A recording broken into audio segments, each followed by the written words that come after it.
আসসালামু আলাইকুম। আজকের আন্তর্জাতিক সংবাদে আপনাকে স্বাগত। শুরুতেই জানিয়ে দিব শিরোনাম। ভেস্তে যাচ্ছে ট্রাম্পের শান্তি পরিকল্পনা, কম্বোডিয়ায় বিমান হামলা থাইল্যান্ডের। আরও জানিয়ে দিব পাকিস্তানের হামলায় 23 আফগান সেনা নিহত। এরপর জানিয়ে দেওয়া হবে চলতি মাসের শেষে ট্রাম্পের সঙ্গে বৈঠকে বসছেন নেতানিয়াহু। সর্বশেষ জানিয়ে দিব ক্ষমা পেলেও রাজনীতি ছাড়বেন না নেতানিয়াহু। এতক্ষণ শুনছিলেন সংবাদ শিরোনাম, এবারে বিস্তারিত। পাকিস্তানি সেনাদের গত দুদিনের হামলায় কমপক্ষে 23 আফগান তালেবান সেনা নিহত হয়েছেন। গতকাল রোববার 7 ডিসেম্বর এক প্রতিবেদনে জানিয়েছে পাক সংবাদ মাধ্যম দ্য নিউজ। বেলুচিস্তানে চালন সীমান্তে এসব সেনা নিহত হয়েছে বলে একটি বিশ্বস্ত সূত্র নিশ্চিত করেছে বলে দাবি করেছে সংবাদ মাধ্যমটি। তারা বলেছে, শুক্রবার মধ্যরাতে সীমান্তের জামান সেক্টরে আফগান সেনারা যুদ্ধবিরতি লঙ্ঘন করে প্রথমে ছোট অস্ত্র দিয়ে গুলি করে। এরপর তাৎক্ষণিকভাবে পাকিস্তানের সেনারা জবাব দেয়। প্রথমে হালকা অস্ত্র ব্যবহার করা হয়, প্রায় ৪৫ মিনিট ধরে গোলাগুলি চলে। তালেবান সেনালেন আজও জবাব দিতে না পারে, সেজন্য পরে ভারী অস্ত্র মোতায়েন ও ব্যবহার করা হয়, যার মধ্যে রকেট লঞ্চার, কামান এবং গুলির ভারী অস্ত্র ছিল। এই হামলায় আফগান তালেবান সেনাদের ৩টি সীমান্ত চৌকি সম্পূর্ণ ধ্বংস হয়ে যায়। একটি সূত্র বলেছে, সাধারণ আফগান জনগণ যেন ক্ষতিগ্রস্ত না হয় সেজন্য নির্ভুল অস্ত্র ব্যবহার করা হয়। প্রথম হামলার পর আফগান সেনারা জনবহুল এলাকায় চলে যায় বলে দাবি করেছে সূত্রগুলো। এরপর সেখান থেকে তারা আবার গুলি ছোড়ে। এর জবাবে ওই জনবহুল এলাকাতেও ভারী অস্ত্র ব্যবহার করে হামলা চালানো হয়।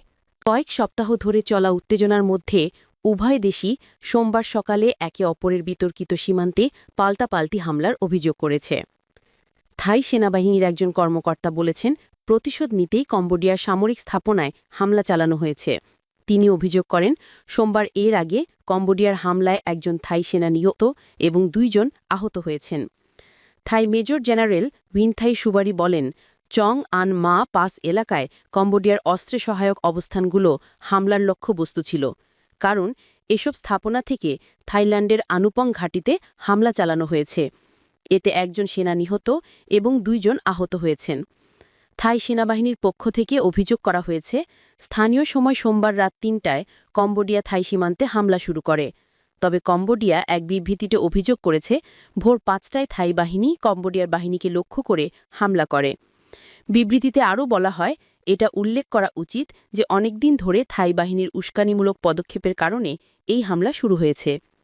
গত জুলাইতে সীমান্তে 2 দেশের মধ্যে 5 দিনে সংঘাত হয়।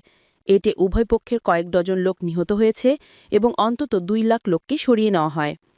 এরপর উভয় দেশের কর্মকর্তাদের সঙ্গে ট্রাম্প কথা বলার পর দেশ দুইটি যুদ্ধবিরতিতে সম্মত হয়। এরপর ট্রাম্প ও মালয়েশিয়ান প্রধানমন্ত্রী আনোয়ার ইব্রাহিমের উপস্থিতিতে গত অক্টোবরে কুয়ালালামপুরে থাইল্যান্ড ও কম্বোডিয়ার মধ্যে যুদ্ধবিরতি চুক্তি বাড়ানো হয়। তবে এরপরেও দেশ দুইটি নতুন করে সংঘাতে জড়ালো। ইসরায়েলের প্রধানমন্ত্রী বেনিয়ামিন নেতানিয়াহু জানিয়েছেন, তিনি চলতি মাসের শেষ দিকে যুক্তরাষ্ট্রের প্রেসিডেন্ট ডোনাল্ড ট্রাম্পের সঙ্গে সাক্ষাৎ করবেন। তার দাবি, গাজা বিষয়ে ট্রাম্পের পরিকল্পনার দ্বিতীয় ধাপ বাস্তবায়নের খুব কাছাকাছি পৌঁছে গেছে। রোববার জার্মান চ্যান্সেলর ফ্রিডরিশ মের্জের সঙ্গে এক যৌথ সংবাদ সম্মেলনে তিনি এ তথ্য জানান।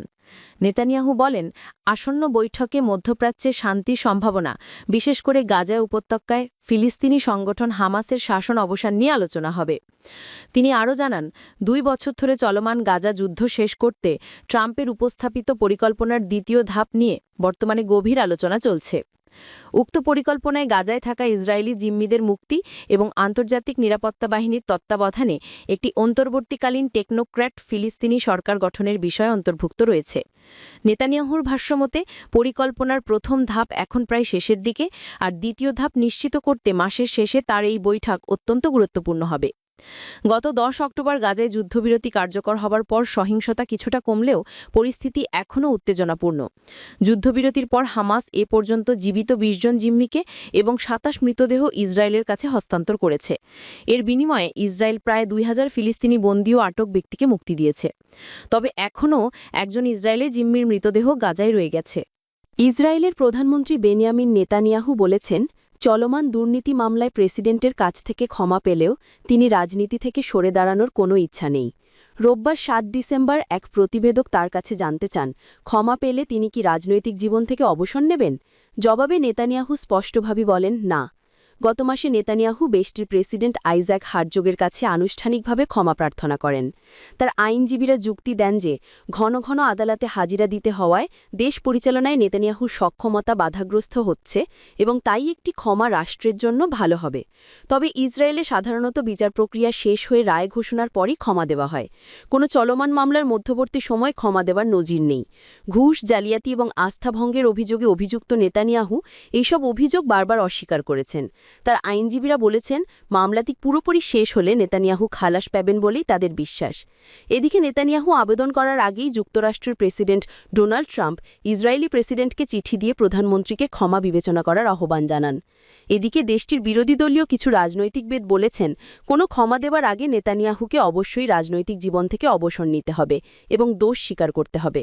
অন্যরা মনে করেন, ক্ষমা চাইলে তাকে আগে জাতীয় নির্বাচন দিতে হবে, যা নির্ধারিত সময় অনুযায়ী 2026 সালের অক্টোবরের মধ্যে অনুষ্ঠিত হওয়ার কথা।